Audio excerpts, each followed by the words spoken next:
민수기 15장 1절에서 21절까지 말씀, 저 한 절 성도님 한 절 번갈아 교독하겠습니다. 제가 먼저 1절 읽겠습니다. 여호와께서 모세에게 말씀하여 이르시되 이스라엘 자손에게 말하여 그들에게 이르라.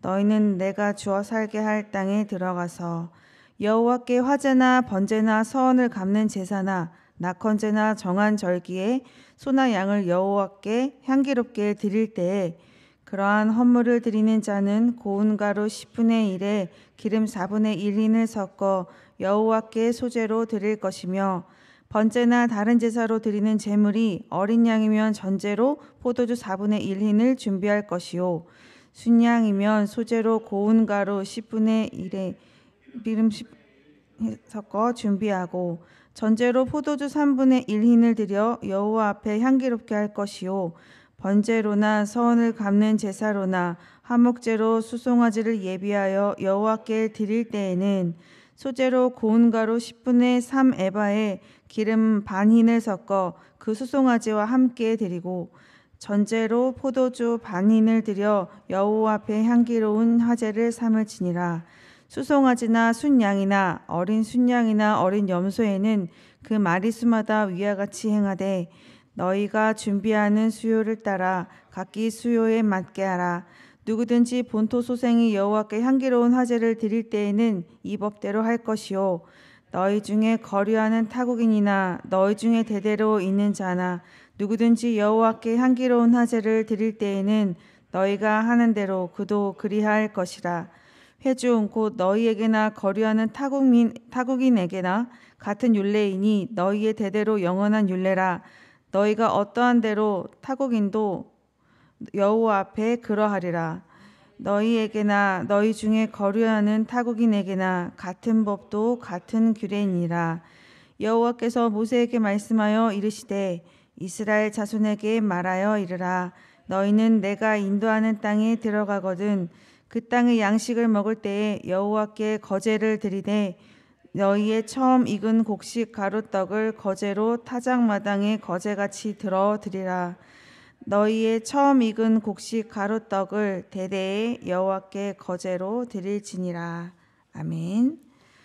오늘 본문은 이스라엘 백성들이 가나안 땅에서 하나님께 드릴 예물에 대해서 말하고 있습니다. 본문은 심판을 받았던 14장의 스토리와 또 고라, 다단, 아비람의 반역의 내용이 담긴 16장 사이에 위치하고 있습니다.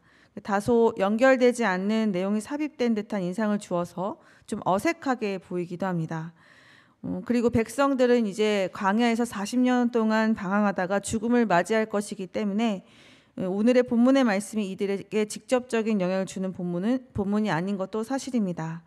14장에서 가나안 땅에 들어가는 것에 실패했지만 그럼에도 불구하고 이 가나안 땅을 상속받는 자들이 여전히 이스라엘 백성이라는 것을 오늘의 본문은 말하고 있는 것입니다. 이스라엘은 하나님께 신실하지 못했지만 그런 이스라엘을 향한 하나님의 마음은 여전히 신실하시다는 것을 오늘 본문을 통해서 우리가 살펴볼 수 있습니다. 그 땅에 들어가게 되면 드리게 될 제사에 대해서 말씀해 주시고 계시는데요. 제사에 대한 좀 명칭이 좀 등장해요. 그래서 먼저 좀 살펴보도록 하겠습니다. 제사를 드리는 방법에 따라 화제, 거제, 요제, 전제 이렇게 명칭이 있는데요. 불에 태우는 방법을 화제라고 하고요.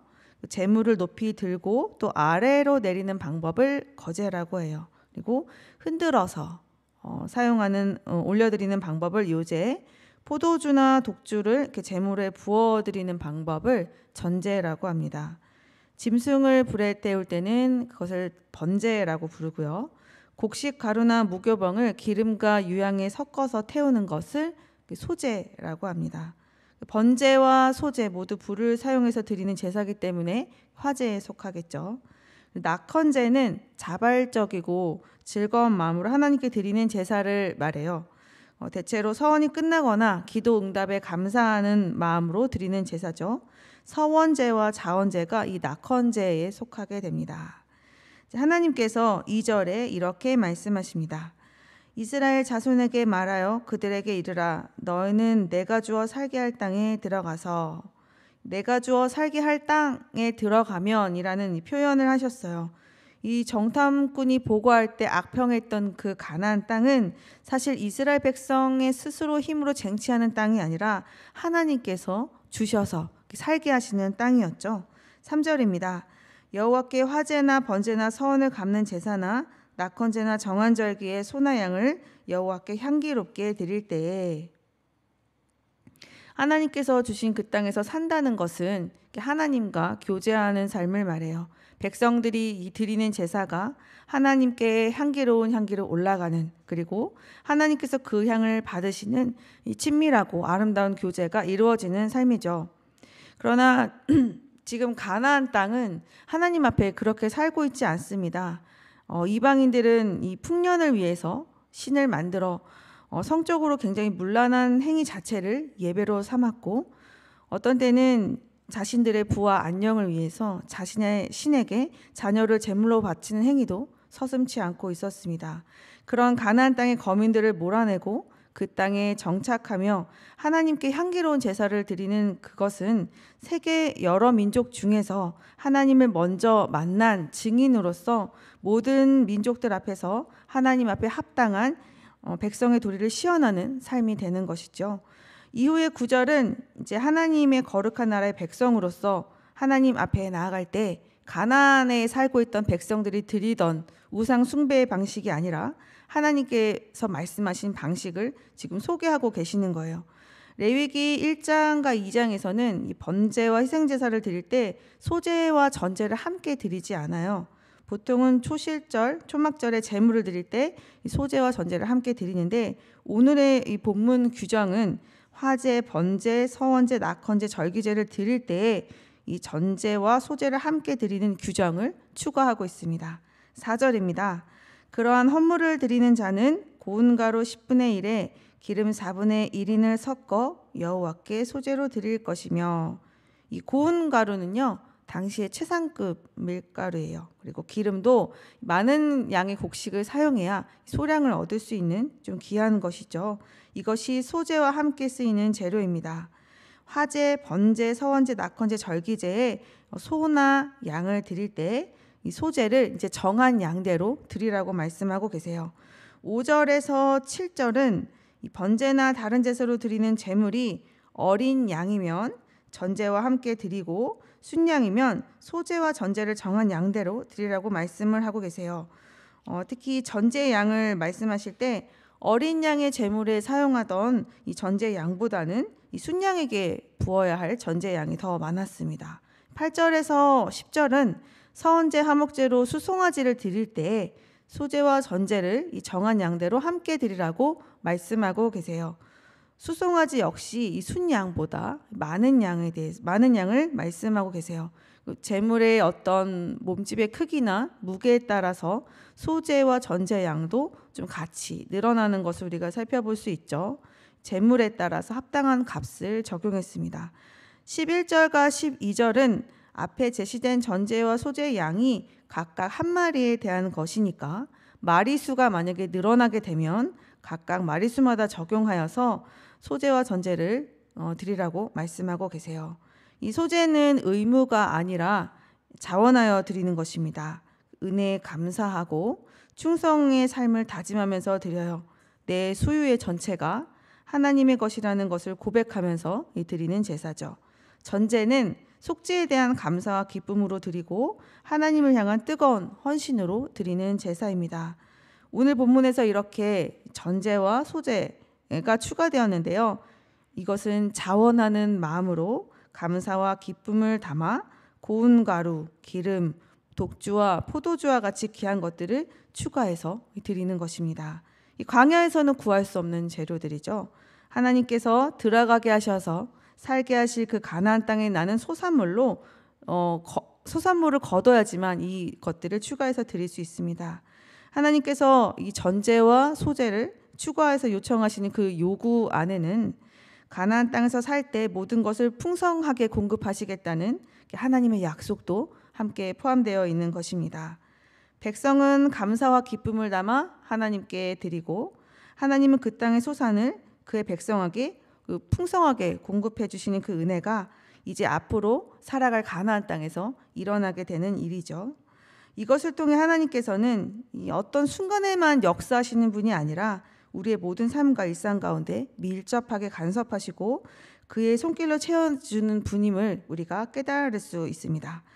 우리의 삶 그리고 사소한 모든 일상에 함께 하시는 하나님을 좀 이 말씀을 통해서 더 깊이 묵상하는 하루가 되기를 원합니다. 하나님께서 또 모세에게 말씀하십니다. 18절에서 21절까지 말씀입니다. 너희는 내가 인도하는 땅에 들어가거든 그 땅의 양식을 먹을 때에 여호와께 거제를 드리되 너희의 처음 익은 곡식 가루떡을 거제로 타작마당에 거제같이 드리라. 너희의 처음 익은 곡식 가루떡을 대대의 여호와께 거제로 드릴지니라. 가나안 땅에 들어가서 그 땅의 소산물을 먹게 되면 그곳에서 처음 추수하는 곡식 가루로 떡을 거제로 드리라고 말씀하고 계세요. 원래 곡식 가루를 이렇게 태우는 것이 소재인데 곡식 가루의 반죽을 하나님께 들어 올리는 거제로 지금 드리라고 말씀하고 계세요. 레위기 23장에서는 처음 추수하는 그 첫 수확물을 감사의 소재로 바치라는 언급이 있어요. 그런데 이것은 또 추가되는 규례이죠. 거제로 들어 올리는 그 방법으로 드리는 그 이 거제 제사는 하나님께 드리는 선물을 뜻합니다. 첫 수확물의 가루로 이 반죽한 것은 인간이 만드는 가공물이죠. 이것을 거제로 드린다는 것은 어떤 의미를 담고 있을까요? 사람이 만든 모든 것 또한 하나님으로부터 나왔다라는 그 고백이 담겨 있습니다.